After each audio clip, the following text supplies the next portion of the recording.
What's going on, Broncos country? Welcome into the Broncos Breakdown by Chat Sports. Matthew Peterson here with 5 cut candidates for GM George Paton as we get closer to free agency and the draft. I know right now we got some head coaching stuff to look at, but hey, I want to talk about some cut candidates for the Broncos. So with that in mind, I think it's important to remember the balance of cap casualty versus you just stink, right? There's two different trains of thought. So with that, the order we're going to go through is the biggest salary cap hits in order from 1 to 5. So at number 1 is offensive guard / center / utility man / 6-man on the offensive line, Graham Glasgow. So let's talk about the former Michigan Wolverine, because Glasgow, if you remember, took a pay cut last year to stay on the Broncos roster.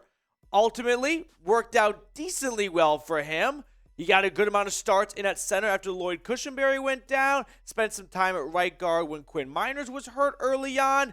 But he's entering the last year of his 4-year, $44 million contract he signed after coming over from Detroit. And his cap hit in 2023 is just under $14 million. So I think you can see where I'm going with this one. This is just a combination of cap casualty and also you kind of stink. You don't pay $14 million for a backup. Now, if the Broncos move on from Graham Glasgow before June 1, the dead cap hit is just $3 million, while the cap savings is just under $11 million.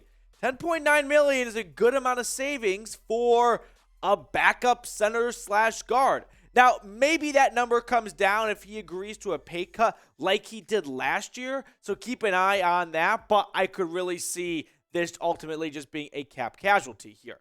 Now, Graham Glasgow's PFF grades, I don't want to spend too much time, belittling the guy, but it was not a very successful season. I think he did an okay job filling in for Cushenberry, mostly because the bar wasn't that high when Cush handed the job off to him, right? When Cush went on IR, it wasn't like he was replacing a Pro Bowl center. It was just, can you be adequate? Because that's what the last guy was on a good day. Pass blocking, just above run blocking. He had 10 penalties and 5 sacks. Both those numbers way too high. Barring any sort of agreement of a pay cut or a pay restructure, I think he's going to be gone. I don't see him coming back in 2023. I really wish Moody was still on the roster. Remember, he got claimed by the Raiders, so that's kind of a bummer. But I really don't see a path for him to return under the current parameters of his contract. There's just no way Denver's going to pay him $14 million against the cap to be the backup center. That's way too much of an overpay. Cut candidate number 2, it is Chase Edmonds. I think there's probably 70% of Broncos fans who go, he's on the roster? Yeah, I know. You kind of forget about him. But he was a part of that Bradley Chubb trade. He just got hurt the first game with the Broncos, high ankle sprain, came back and then re-aggravated it, and we rarely ever saw him ever again. Now, the better question might be, forget Chase Edmonds. How about bring back Latavius Murray until Javonte Williams is ready to play? Remember, Williams got a very serious knee injury in October of this year. And if it's anything like J.K. Dobbins or Saquon Barkley's return, I don't see him being ready week 1. Chase Edmonds did not have a spectacular 2022 season. Started as a starter with the Dolphins. They ultimately moved on from him in the Bradley Chubb trade. Finished the year, 68 carries, 245 yards, and 2 touchdowns. So Chase Edmonds, salary cap hit about 4 or 5-ish million, whatever was on screen a moment ago. This isn't so much just cap savings, but also I don't see a spot for him on this roster next year. Now, speaking of Latavius Murray, this has been a fun topic on Twitter that I thought I could bring to the show.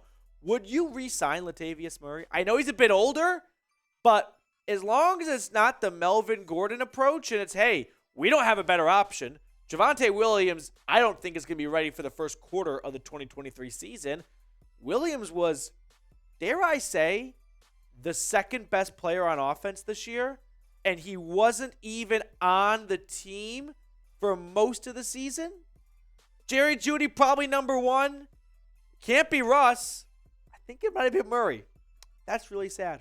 All right, third cut candidate, Brandon McManus. He was in the title. He was on the thumbnail.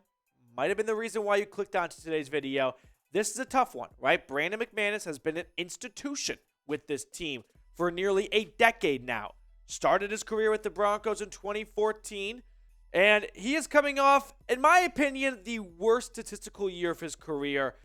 This is my version of math because it might not have been his lowest field goal percentage, but with the volume of attempts he had, it was pretty underwhelming.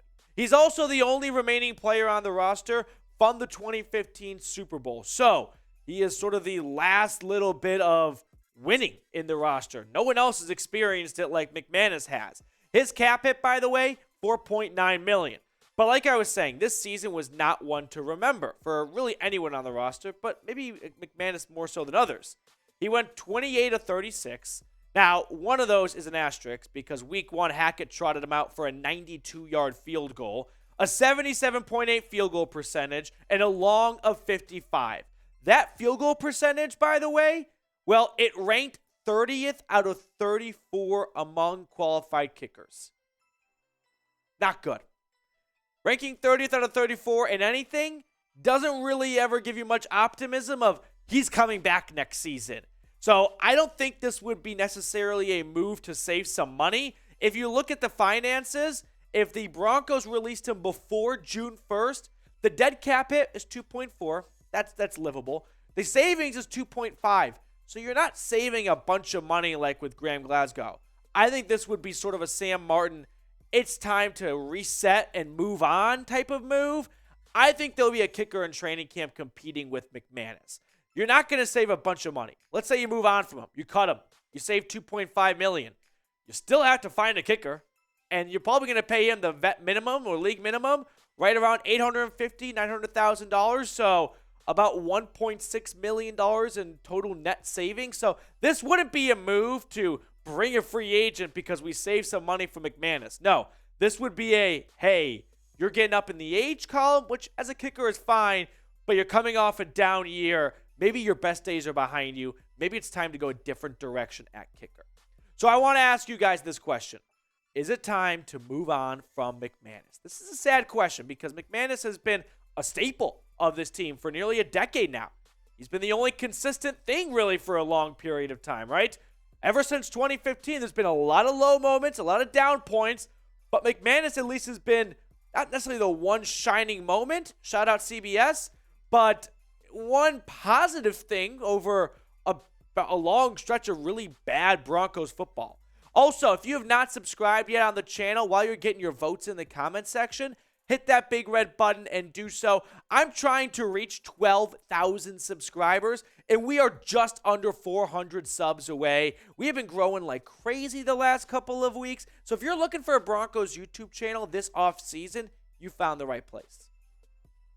My fourth cut candidate is Jake Martin, the outside linebacker that the Broncos traded for from the New York Jets right at the NFL trade deadline. It was a very surprising move, right? Remember that they traded Bradley Chubb away, and an hour later, they traded for his replacement.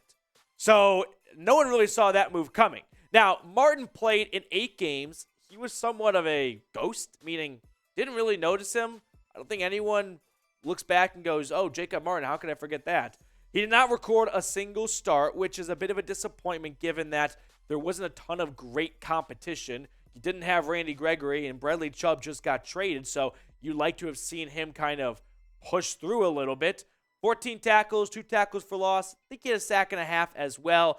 All in all, for Jake Martin, this would just be another cap kind of move where you can save a couple $1 million for a guy that is not really a contributor on this team, and I still look back and go, why did they trade for him again? That was always a bizarre move. It wasn't like they were going to compete without Bradley Chubb. They were definitely out of the playoff race, in my opinion. Maybe Payton saw a diamond in the rough and thought he could get him for cheap. Like I said, the dead cap hit for him, if you moved on pre-June 1, it's just $1 million. That's fine, very manageable. The savings, 3.8. Hey, you move on from that and a couple other guys, 3.8, you're going to get close to $10 million. And the Broncos are not very far in the green. It's actually, they're right now in the red for the salary cap in terms of cap space for 2023. We're going to look at my last name in just a moment, but BetUS, our proud sportsbook partner, is riding with us throughout the postseason. And if you want to make some picks, you want to make some bets, do so. Chatsports.com/bet. use promo code Broncos125. Can we have a heart-to-heart for a second here? I am very afraid of how emotionally attached I am right now to Jags +8. So if you want to ride with me, do so at BetUS, chatsports.com/bet, F the Chiefs, promo code Broncos125 for that 125% deposit bonus. Fifth and final cut candidate is Lloyd Cushenberry. This is a bummer. I was reflecting on myself in the summer, and I thought Cushenberry would have a nice bounce back year. The injury didn't help. It cut his season short by 9 games, only played in 8 games, missed the second half of the year. But he's not shaping up to be the Broncos' future at center. Can anyone really say confidently he's going to get a second contract with this team? I don't think so. I don't think they would cut him, right? He's still on his rookie deal. He can still be a starter. The cap hit's really small at $1.4 million. This would not be a move to save some money.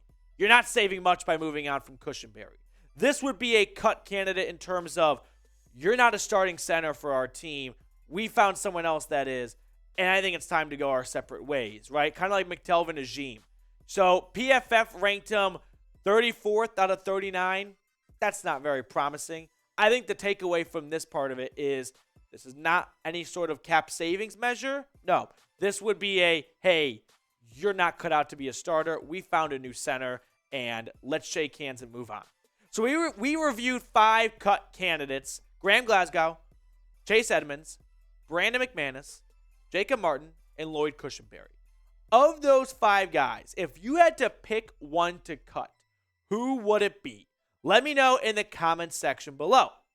I appreciate everyone for making today's show a part of your day. If you have not subscribed yet, please go ahead and do so. We're going to keep you guys in the loop on all of the latest Broncos news and rumors.